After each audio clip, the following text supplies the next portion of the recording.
There are so many interesting, horrifying, or downright weird things in this big world of ours. Each week, we'll bring you a new true crime story that has little to no coverage in English. Let us do the translations, so you don't have to.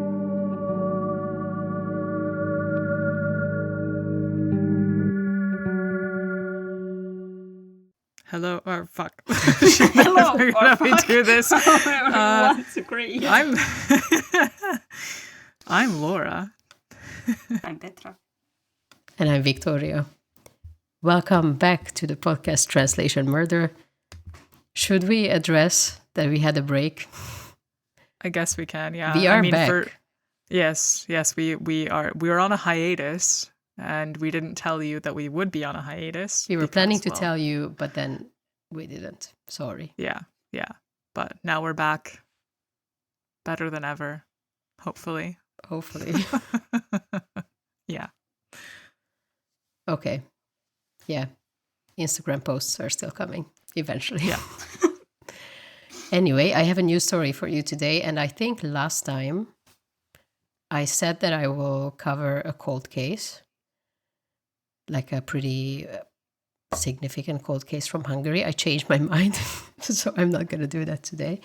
That is because that case is it's kind of big, but also there might be some new interesting information that I could share with you. So I'm kind of like hoping or trying to wait if there's something more that I could include. So I decided to pick another case.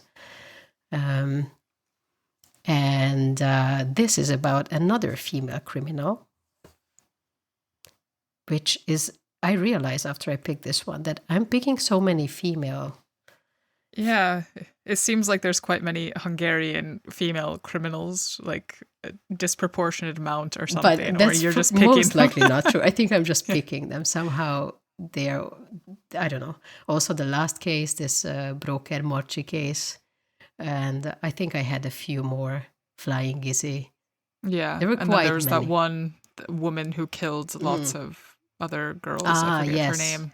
Yes. And then there was that one who killed oh yeah, the the black husband, or like made her son kill the husband, and then yes, and then she there was killed also the the son. Black Angel. Or True. Yes. Okay, so you So- have like 5 or 6 or something. This is so- not intentional. I don't know why I'm doing this. I just realized when I was picking this case that there's a pattern here. But maybe there is a different interest because a Mhm. woman murdering is more rare. So Yeah. it's psychologically more triggering.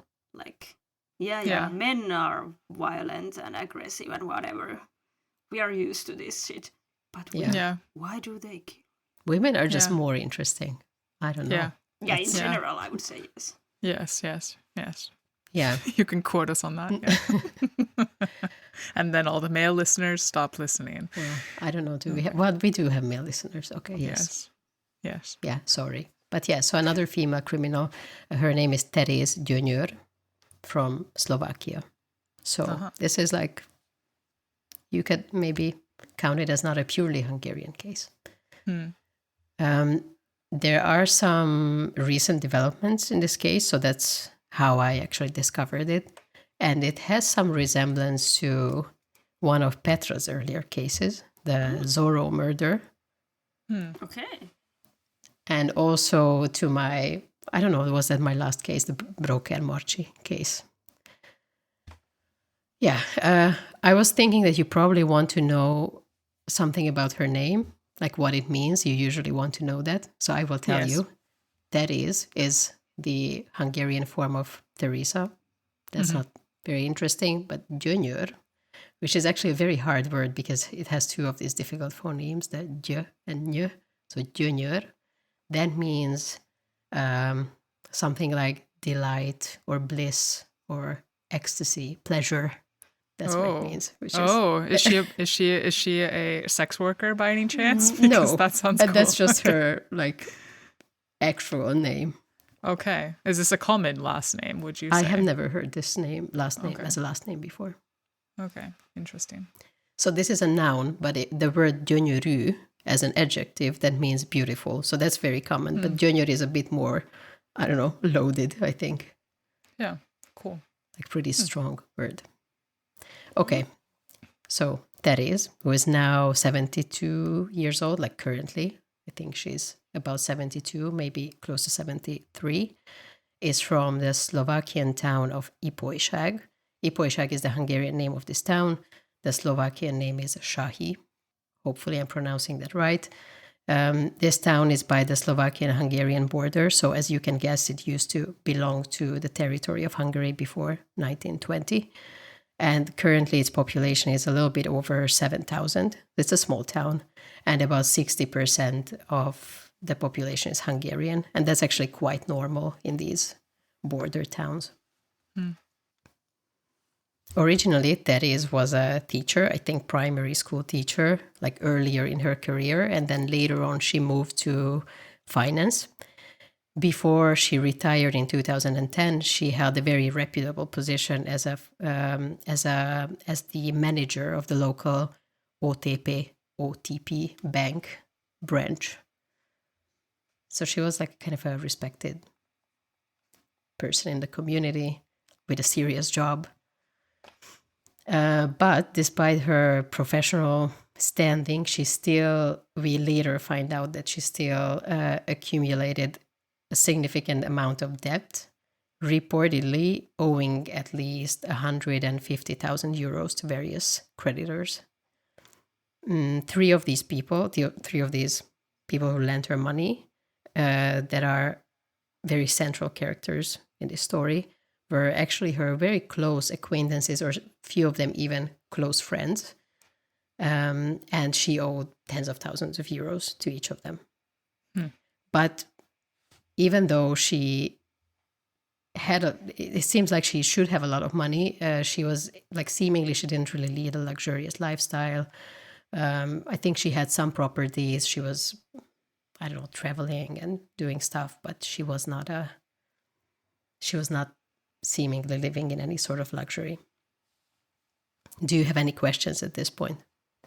Not really. I'm just kind of wondering where it's going to go. I'm guessing financial fraud, but we'll see. It will be more like, interesting why does than she that. have all this debt? When does she use the money? Yeah. I mean, I think Facebook lover, like it would be nowadays. Yeah, catfishing and that type of stuff. I think until this point, you might just think that, it's another like Ponzi scheme type of situation. And partly it is, but there's a lot more to this story. So, okay. Yeah, so the case began unfolding in 2015 when these three women these three people, there are three women that I mentioned, realized that they all had kind of similar concerning experiences with their friend. So the name of the three women are Claudia Rigó, that's a Hungarian name, and Jana Kucharikova and Zdenka Uhlarova. So I thought that I would just tell you the story of each of them and what they experienced. And you can stop me at any point and ask questions, and I will try to answer if I can. So the first one is Claudia. She is an economist by training, and she has worked for like a decade and a half in the finance department of the municipality, so this town of Ipolyság. Teréz was Claudia's mother's best friend for over 50 years. So she is like, they have quite a close relationship. Claudia has known her since her childhood. Their families frequently celebrated things together. I don't know if the two of them were considered friends, but it's a pretty close relationship. Mm-hmm. Maybe some kind of like auntie to her. Yeah. In 2014, Teréz approached her to borrow 18,000 euros from Claudia, claiming that that the bank wants to take, I think the story was that the bank wants to take one of her properties because probably she couldn't pay the mortgage or something like that, but she actually already has a buyer for this property. So she's just waiting for the payment, but then in the meantime, she needs this money. So if Claudia could just lend her the money, and then she would pay it back pretty quickly after she gets the payment from the buyer. That was the story. I think Teréz also knew that Claudia had, she recently sold some family land or something, so she did have some money. And because they knew each other really closely, they had a very close relationship. She didn't really question it at all. She just agreed that, okay, sure, I will lend you this 18,000 euros. They didn't even write an agreement about it. That sounds kind of a stupid idea. I mean, I think anything over 10,000. I mean, of course, it depends on how much you're lending, but I just feel like that's a bit much. It is, yeah. And I think she knows that now. Hello, Eddie. Yeah, there's woodwork going on near us, so then there's like this tractor driving by, picking up the wood, so I'll kick you out of the room, Eddie. Don't make me do it. Okay, anyway, yeah, go on. So yeah, no written agreement, but I think after some months have passed and there was no news about the repayment of this money, Claudia asked her that, when are you planning to pay it back? And then Teréz said that, yeah, it's coming still, like, let's write an agreement now, set a deadline. So then they did write an agreement eventually. So they set the deadline of the repayment to the 20th of February 2015. Okay. On the 26th of February 2015, there was still no payment. And I think Claudia was asking about it. But she only got promises, no money. But then on the 26th, Teréz wanted to ask some help from her. She didn't have, she had some documents that she wanted to get copies of. And Claudia was, working in this financial department of the town. She had an office there. So she just went there to ask her to take photocopies of some documents for her. And as she visited, she gave her these documents. Claudia said that, yeah, sure, I'll be right back. I'll take copies for you. She came back a few minutes later, but then she actually had to rush for a meeting right after that. So she just gave her the papers. She had some leftover tea on her desk. She just kind of drank the tea very quickly, left, went to this meeting. But then suddenly, during the meeting, she started feeling a little bit weird. She was feeling at first she was feeling like really thirsty, like very dehydrated, and then started feeling a little bit dizzy and had tremors and just couldn't really talk. And she was she was feeling really, really unwell suddenly with these weird symptoms. Also, her blood pressure was really high, and I think she passed out completely.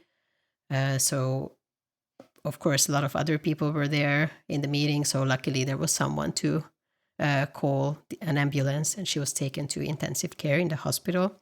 The doctors there were first thinking that it might be a stroke or something similar. But they ended up ruling that out. And then it came up that could it be some sort of a poisoning case? Is there something in her home, like something that she took before? They couldn't really find an explanation to this.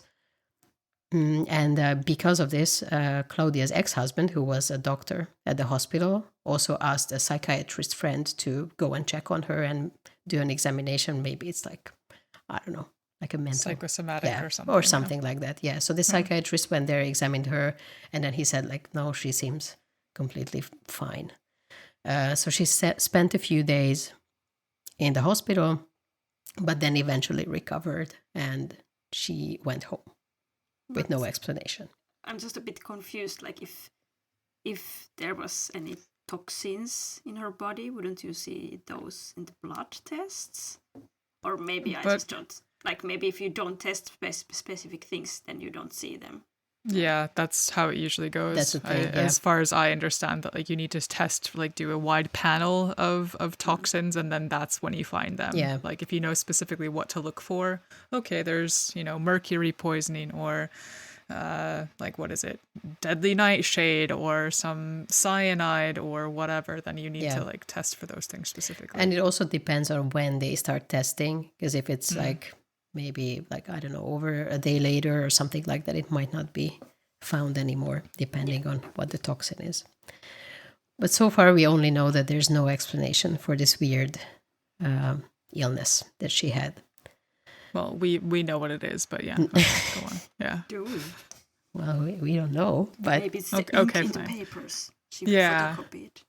Or she spiked the tea when she went to go photo. Anyway, go on. Yeah. So this was end of February. She recovered, went home.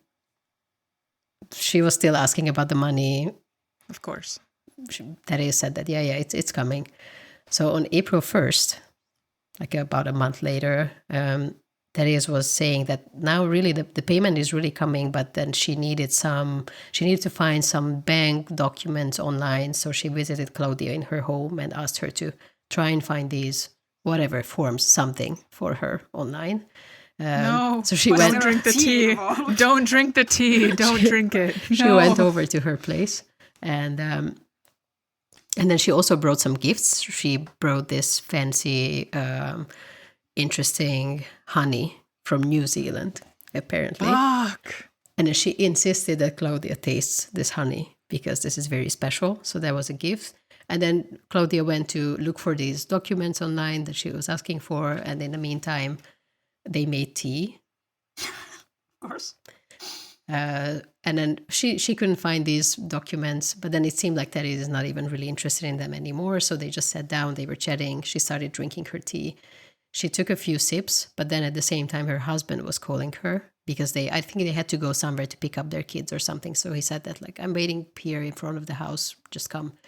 So she didn't finish her tea, but while she was on the phone, when she came back to the kitchen, she noticed that by that time Teréz already like poured out the remaining tea, washed the mugs and everything, like cleaned everything up. And she just recalled this later that felt so weird because even though they knew each other really well, they didn't really have this kind of make yourself at home type relationship that she would clean the mugs in her kitchen and like put things away. Yeah. If you're just randomly visiting someone and you drink tea, usually you're like, okay, well, I'll just leave this here.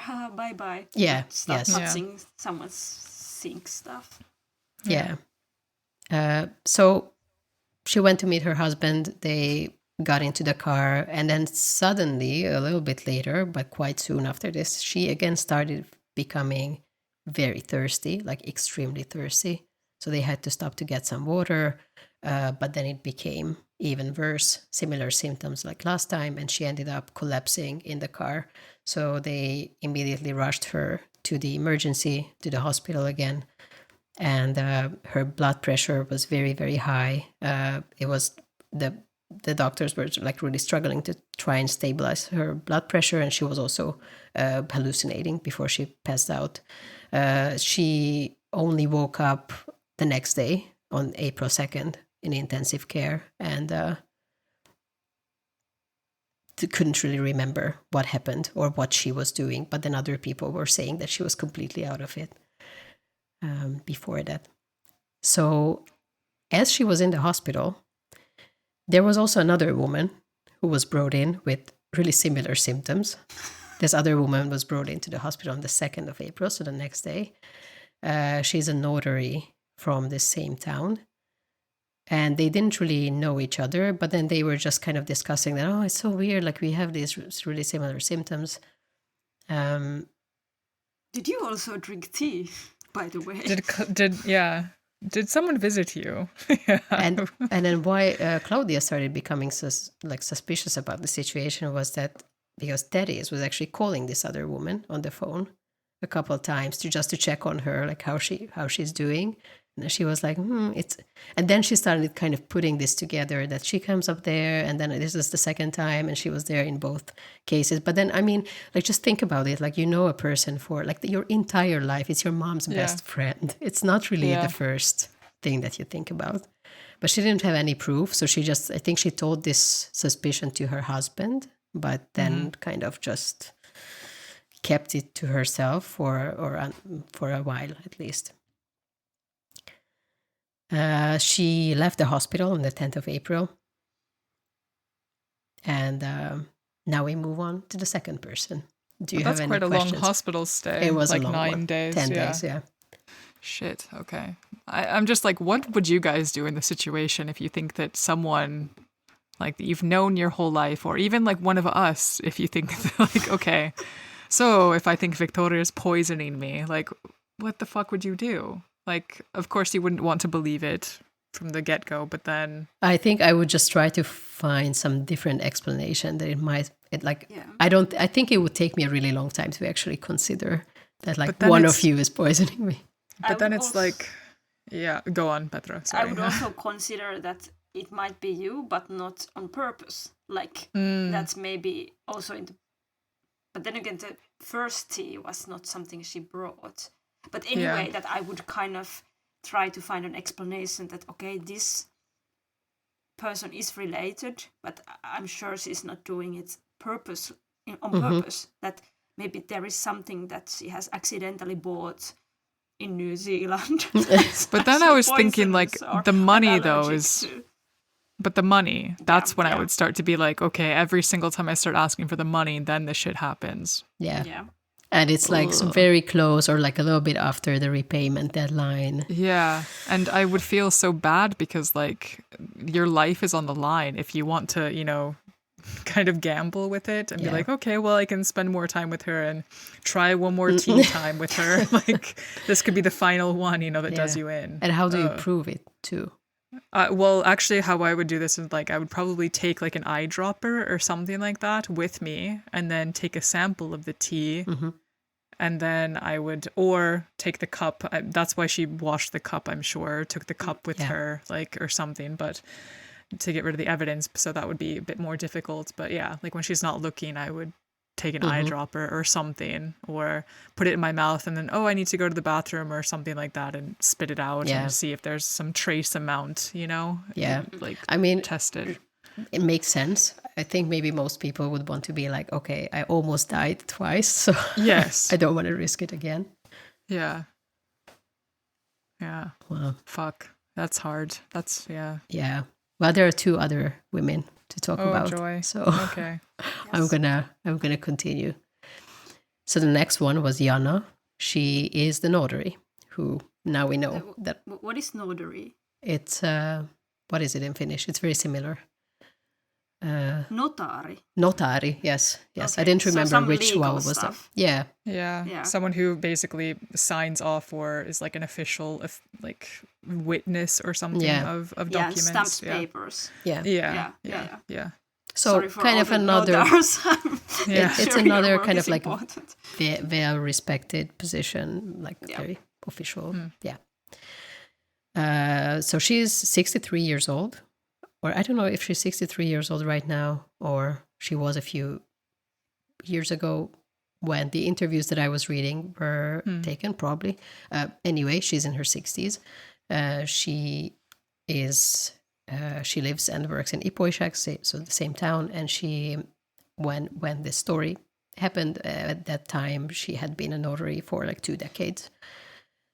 She first met Teréz when Teréz was still working at this bank as the manager of the bank. So I think they were not like friends, but they knew each other. They had a good relationship, maybe like a work relationship.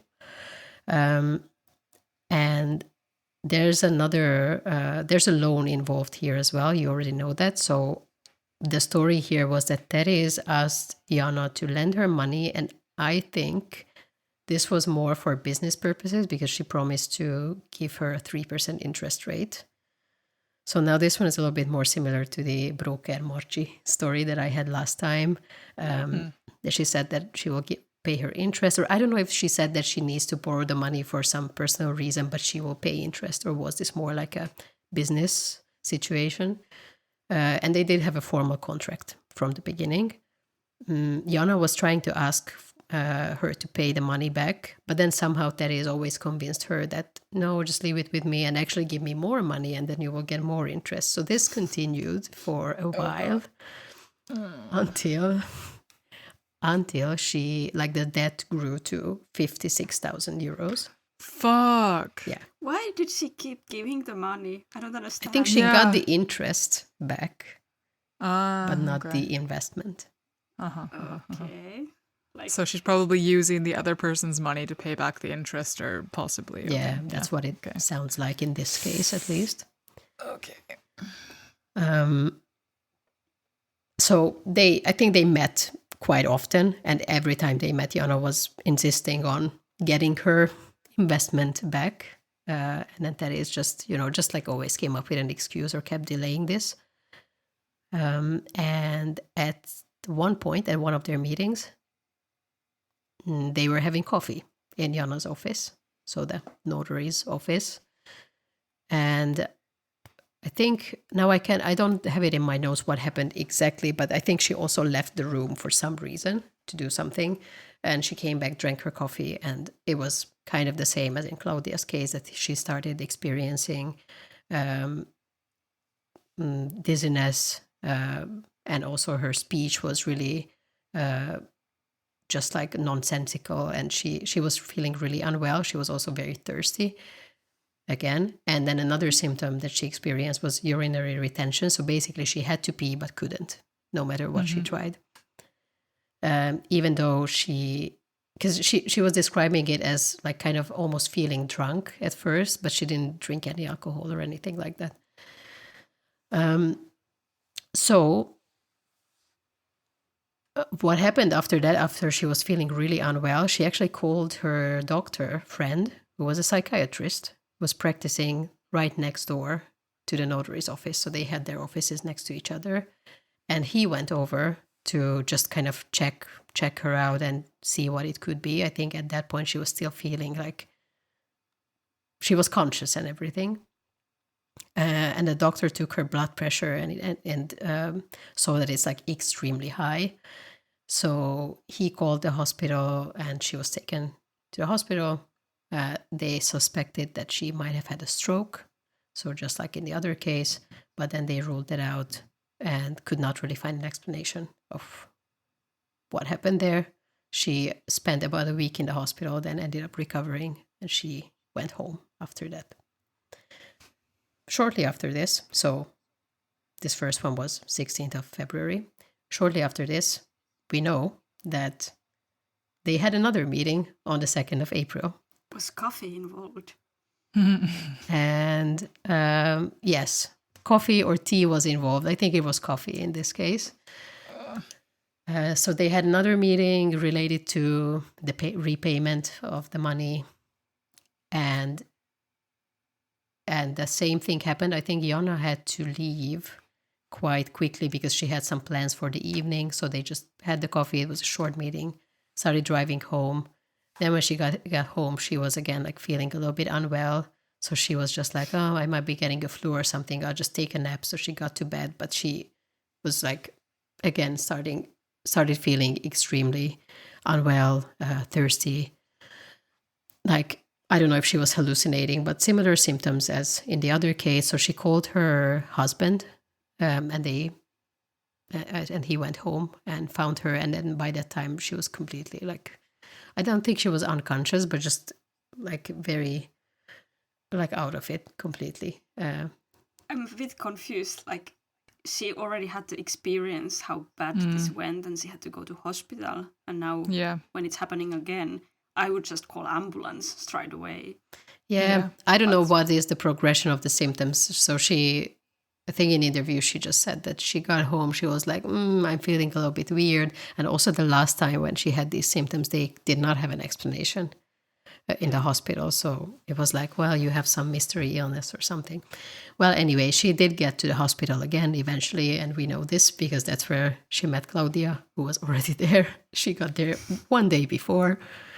So things are happening pretty intensively in this story.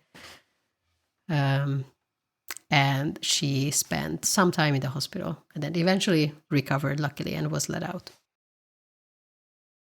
I'm just like, how shitty is she? She's had how many? Okay, I'm not saying that she should be good at poisoning people, but now this is 4 attempts that she's failed at. We don't know if there are other successful ones. Oh God. Okay. I hope there aren't, but wow. All right. Yeah, but it sounds like she's not really using a lethal dose of whatever she is using. Yeah. But it also seems like it's pretty close to being lethal. I think in all of these cases, it's like they barely survived. Or like Claudia in the second time, she didn't finish all of her tea. She just took a few sips and then she had to answer the phone. True. Yeah, true. Yeah. Fuck. So the last person, Zdenka, she and Teréz had a lifelong friendship. Actually, they were very good friends. Oh no. This just gets worse. Yeah. They worked together before. Zdenka was working at an insurance company, and Teréz was like the bank manager. I think they were friends and also worked together.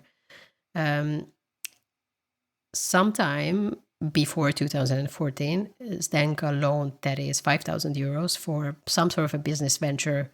It was not like a huge amount of money, and that was repaid. So no issues there.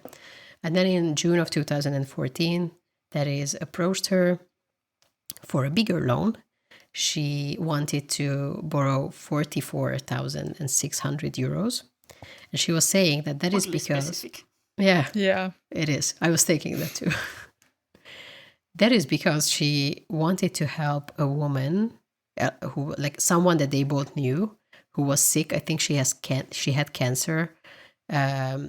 And this woman wanted to sell her house for her medical expenses, but she needed the money before. So it was kind of a similar story than what she said to Claudia as well, that there might already be a buyer, but then the money is needed earlier, so can you just lend me this money like for a short time and you will get it back very quickly.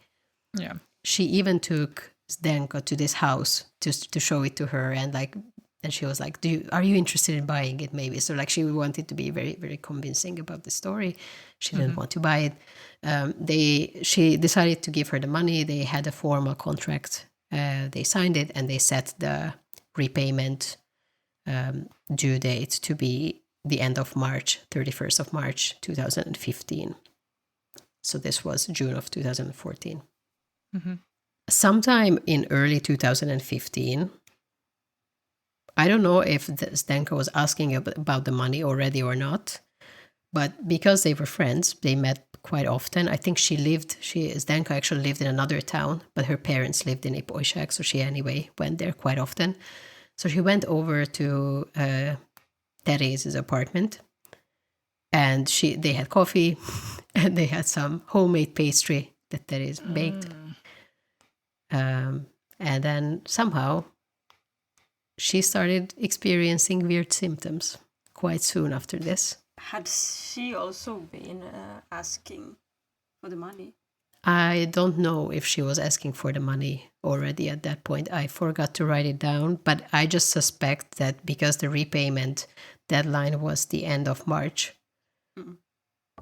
and this was before that, and maybe not. But I don't know. Maybe they talked about it. So she had this pastry and the coffee, and then as she was driving home, she started feeling very thirsty. I think she had to stop. I think she might have actually gone to the hospital because she had hallucinations. Yeah, she was saying that she thought that someone is sitting next to her in the car, and some weird motor symptoms and everything. So she actually went to the hospital, and she started drinking. Like she drank many liters of water there when she got there. She was just so thirsty. But they didn't really take her seriously, or I think maybe by drinking that helped a little bit, maybe to dilute whatever was in her system. And I think at this point she was not admitted to the hospital, or maybe she was just there for a while, and then she kind of got better a little bit later. But very similar symptoms. So when that happened, her first thought was that, is this like an allergic reaction to something that was in this pastry that she just ate at her friend's place? But then she thought that, well, I never had an allergic reaction to anything before. So it was weird, but she kind of thought that it might be some sort of an allergy. She also mentioned this to her friend Teréz. And they just kind of casually started speculating about what was in this pastry, what were the ingredients that she used, what could it be that caused the symptoms. So she was trying to be helpful there. Yeah, this would be what I would do if, with my friend. Yeah. Like, hey, you brought a pastry. I wonder, what was it? Was there some, I don't know, walnuts? Am I allergic to like something like that? So they were just kind of casually chatting about this. And then Zdenka was recalling that at the same meeting that they had, Teréz was also talking about that this notary that she knows had like a stroke or something and was in the hospital, and like that, how weird that was. So just kind of like telling or like gossiping about it a little bit. And then later Zdenka was thinking that she was a little bit weirdly excited about that, or yeah. So, but anyway, she did recover, no explanation. Then on April 7th, so pretty close to the other two women's illnesses, that was already after the repayment deadline, and Zdenka was asking for the money. So on that day, she was going to visit her parents, and she was maybe planning to go over to Teréz and ask her to repay the money. But she called her earlier, and she was like very upset and telling her that, I don't know, she is worried about her son, and she should just come over and talk to her because she's just so upset. So now it kind of feels like this is probably just a fake story to make her go to her place. So she did go there.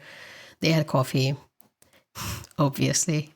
Yes. And then soon after drinking this coffee, same thing happened. Zdenka was starting to experience the same symptoms. She was feeling very thirsty, nauseous, and weird. And then she was like, this is just so weird, because the last time when I was drinking coffee and eating some pastry here, the same thing happened to me.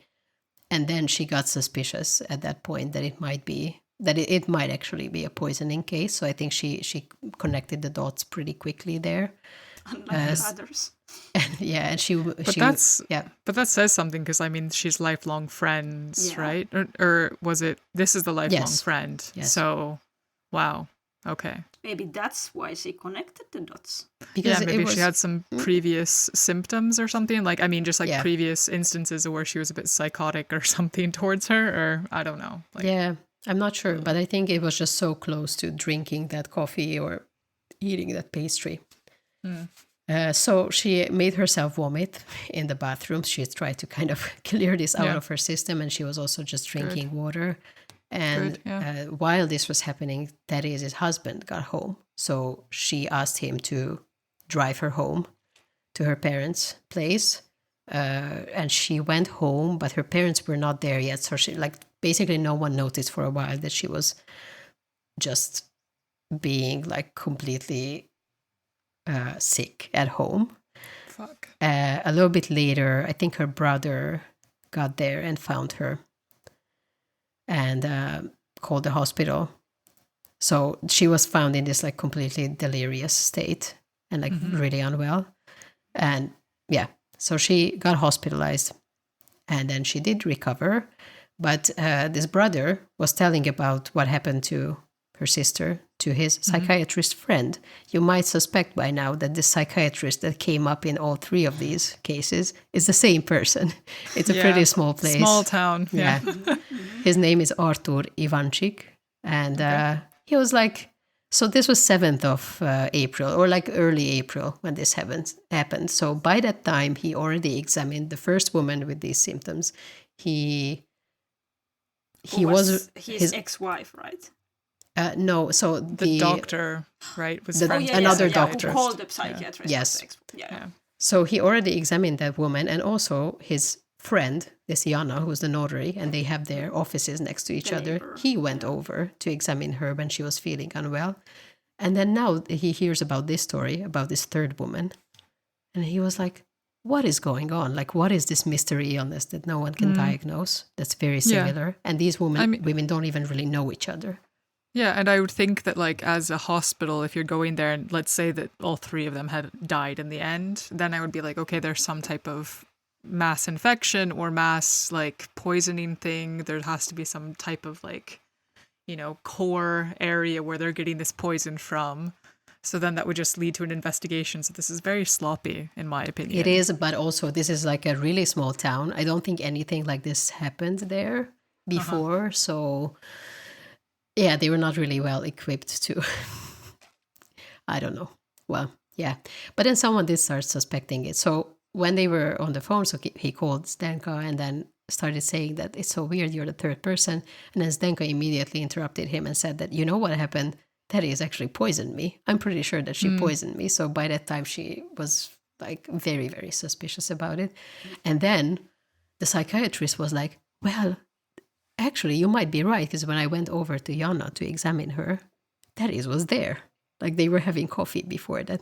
So then the puzzle started to make sense suddenly. So the psychiatrist Arthur said that, okay, let's have a meeting with these three women and me. Let's sit down together and try to discuss what happened to whom. And then they very quickly realized that Teréz was present in every situation before they started feeling ill, and also they all gave her some money that she was supposed to repay, but it just didn't arrive.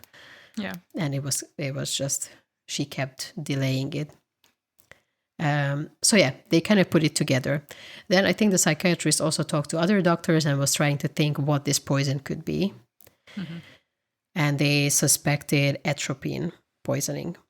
So atropine is well, we can say that it's a toxic substance, but it actually has like normal clinical use as well.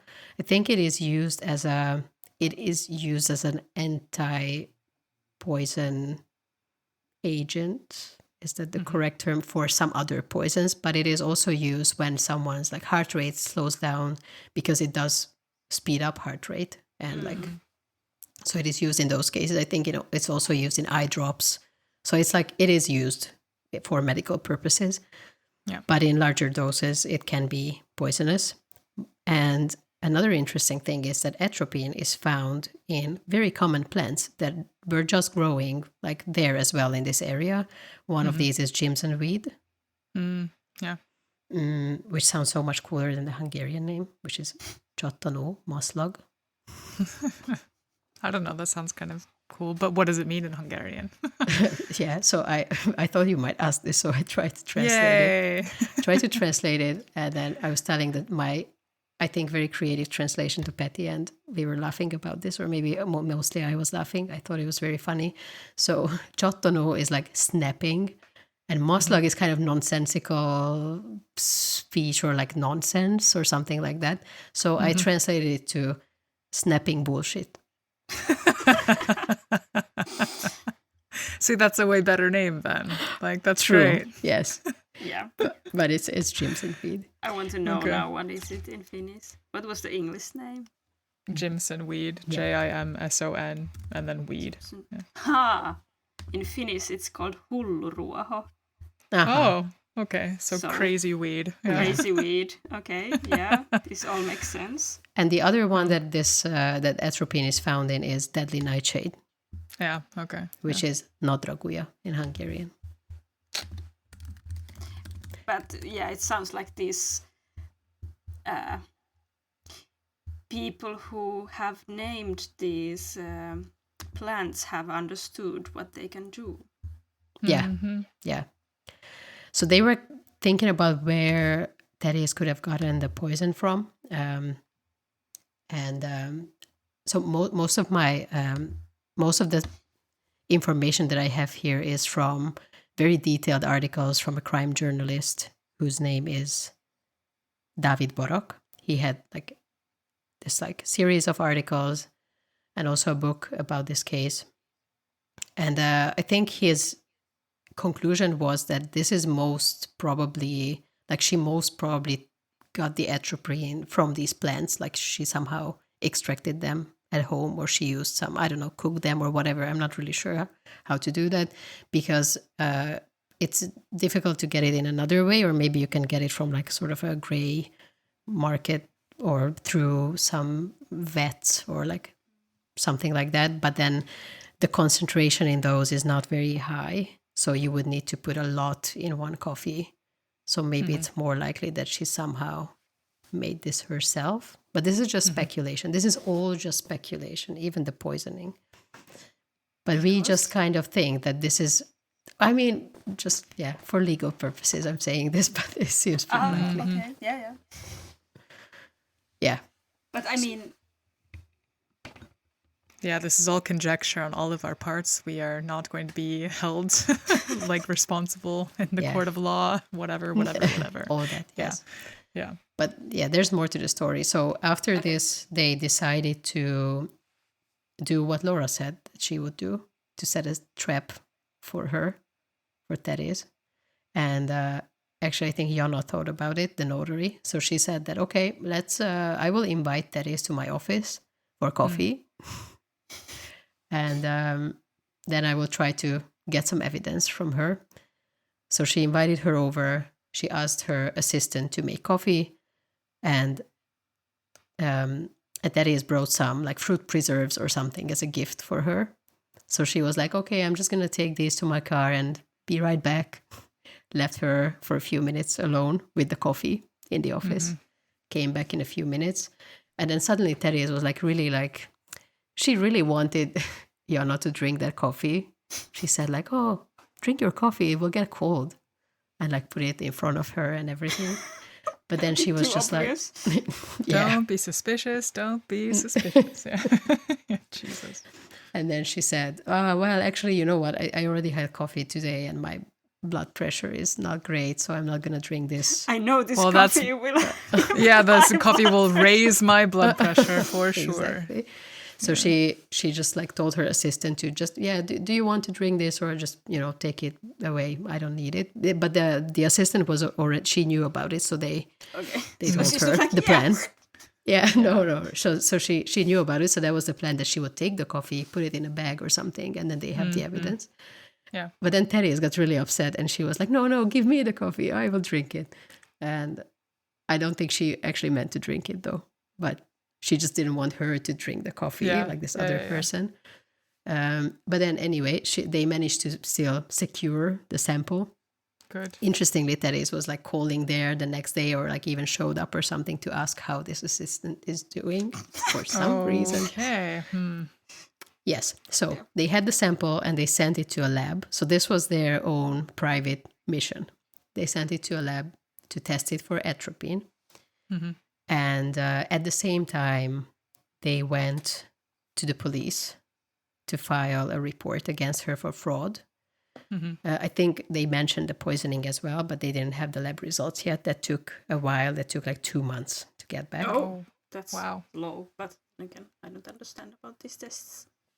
Yeah.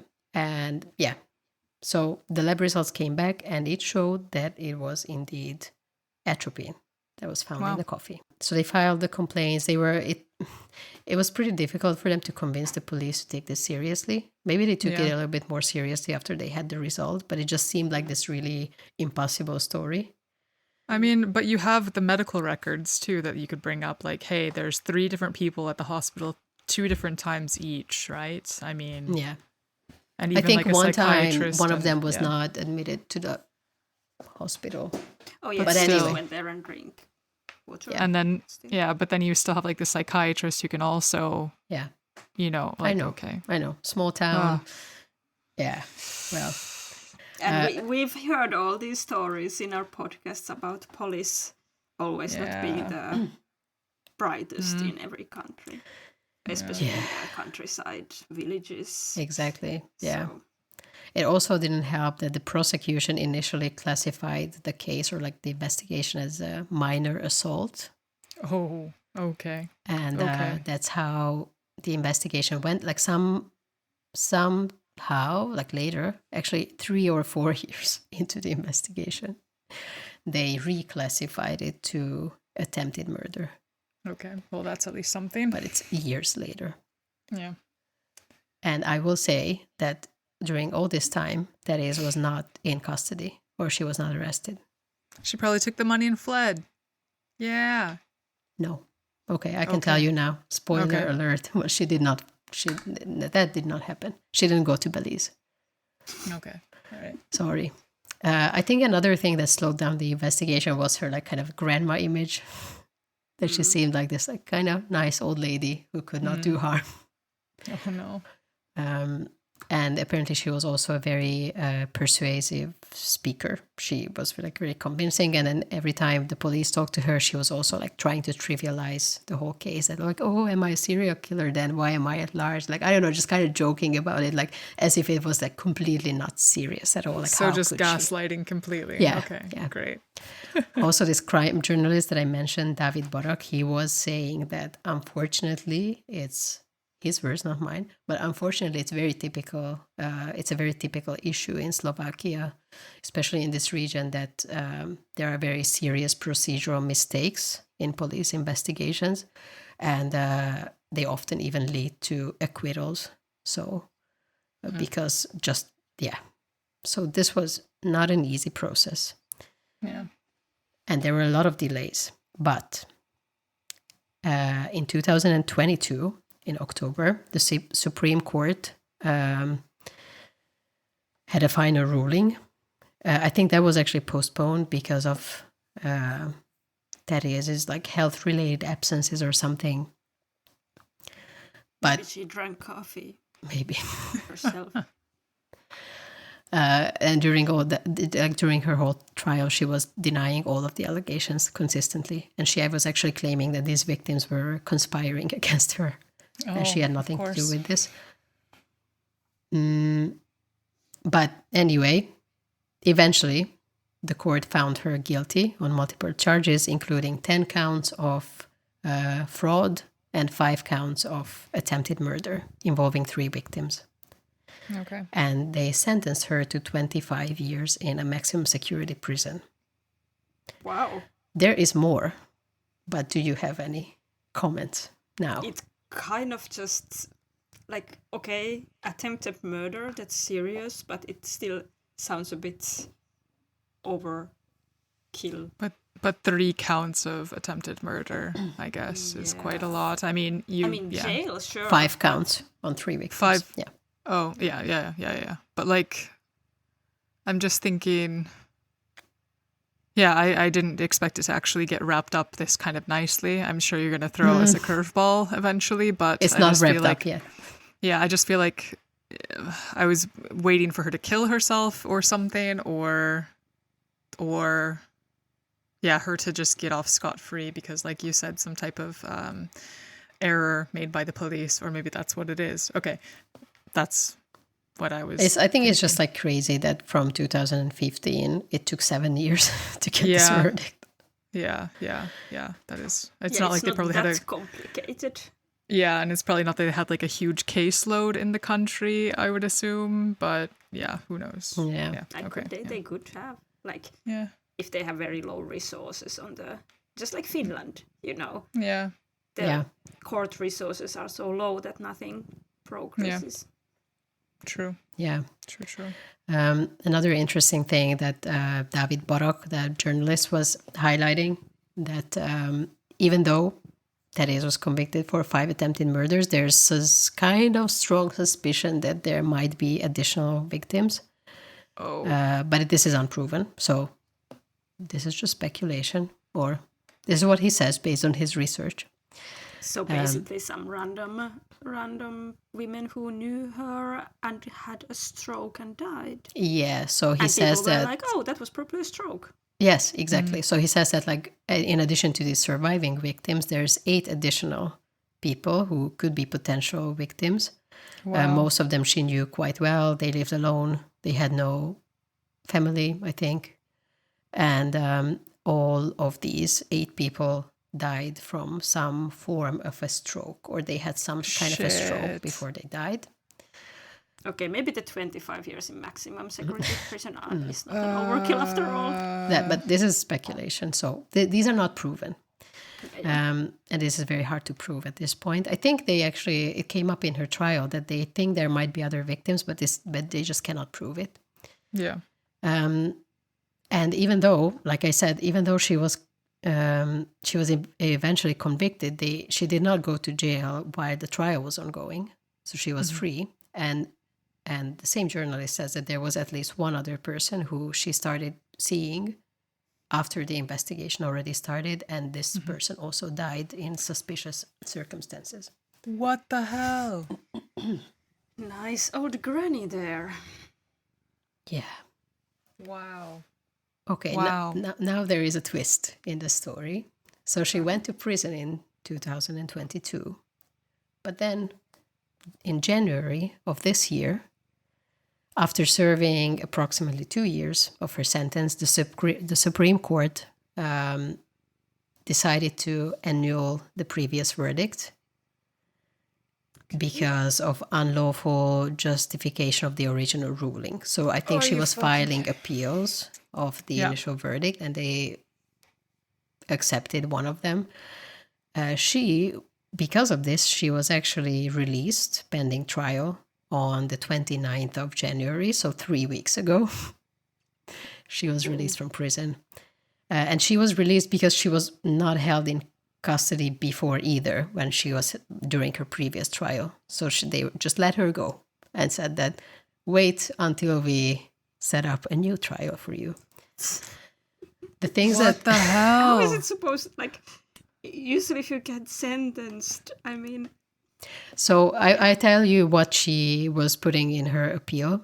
Her point was, and unfortunately it's not great, I mean, that she does have a point there, that she was saying that these women, so the only physical evidence against Teréz, the only physical evidence is the coffee, the lab test of the coffee. Mm-hmm. Nothing else. Everything else is just, well, I mean, circumstantial, right? Mm-hmm. Mm-hmm. So she said that they could have put it themselves. They could have put it there themselves, and this is not admissible evidence anyway, because the police was not involved. So this was their kind of private mission. Yeah. So this was not gathered in any official manner. It could have been that they just took the coffee, put some atropine there, sent it to the lab. Mm-hmm. She was also saying that if they were so sure that she will do something, why didn't they instead, or in addition to this, set up a camera in the office? Yeah. And that could have proven that she was putting something in the coffee. That's what I was going to say, like when they were doing the sting operation, like why didn't they record it? But then it also brings the point of like, she could have just been adding whatever. You still don't have that item that she's putting in there. So then you could be like, okay, she put something in there. It could have been sweetener or something. And then they still could have put the belladonna or whatever in there could have afterwards. Been better, but still probably. It would have been more to support it. Like, why would you put sweetener into other person's coffee? Honestly, I personally, think they just didn't think about it. Yeah, I would have brought the cops in anyway, like, because I don't know what the recording rules are, you know, like can you like lawfully record someone without their notice, etc., and all this stuff, you know. I know. Yeah. And then she had another angle here, so she was like, but then anyway, even if she would have she didn't, but even if she would have put something in the drinks, that is not proving that murder was the goal, because it's kind of the same as when like someone's drink is being roofied in a club, then the goal is not to murder them, it's just to like kind of alter incapacitate or something like that, but they cannot prove that she wanted to murder them. But she didn't do this, but then just in case, kind of, that's her other explanation, that they cannot prove that this was murder.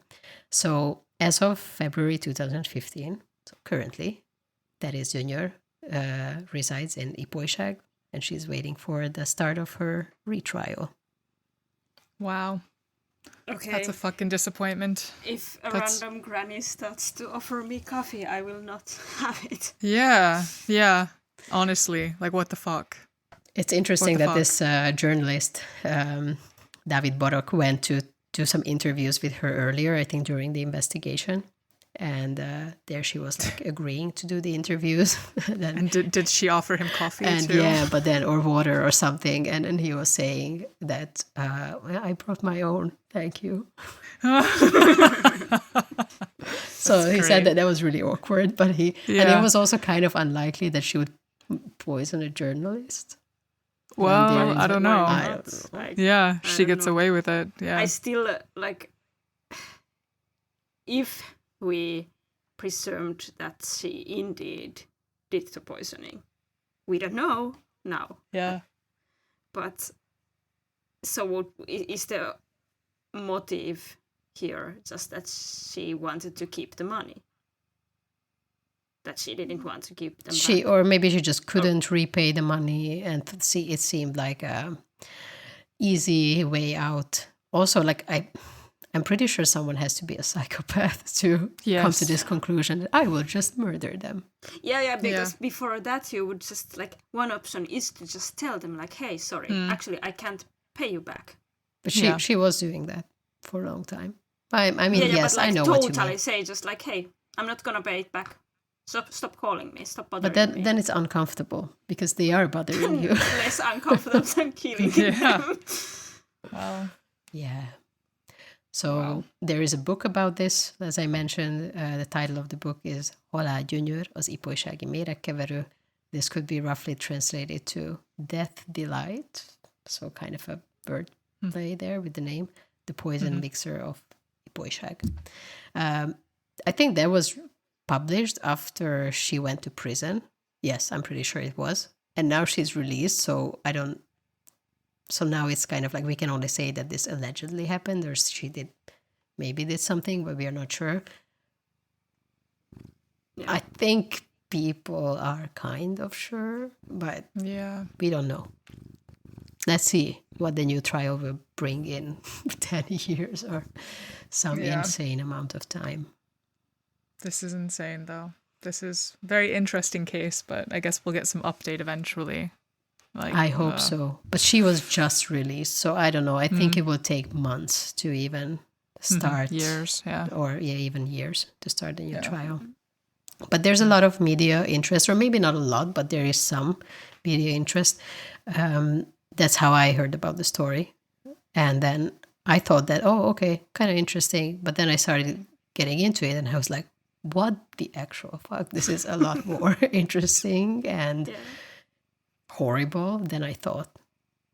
I would also want to exhume the bodies and see if there's some test to do, you know, or like some signs of the poisoning of these people. I mean, of course, it's also circumstantial evidence, but I think would just atropine, I read it somewhere that it doesn't stay in the system beyond like 24 hours or something like that. Yeah, it doesn't sound like super powerful poison. Yeah. Probably the unlucky ones just drank all of their coffee or tea and Didn't might drink have water. some, and didn't have water, and maybe they They were older or something, like older or weaker. otherwise had some And sicknesses. these other women almost died too. Like I think they were just kind of lucky that they either didn't finish the whole drink or someone was there to help them. They got to the hospital pretty quickly. True.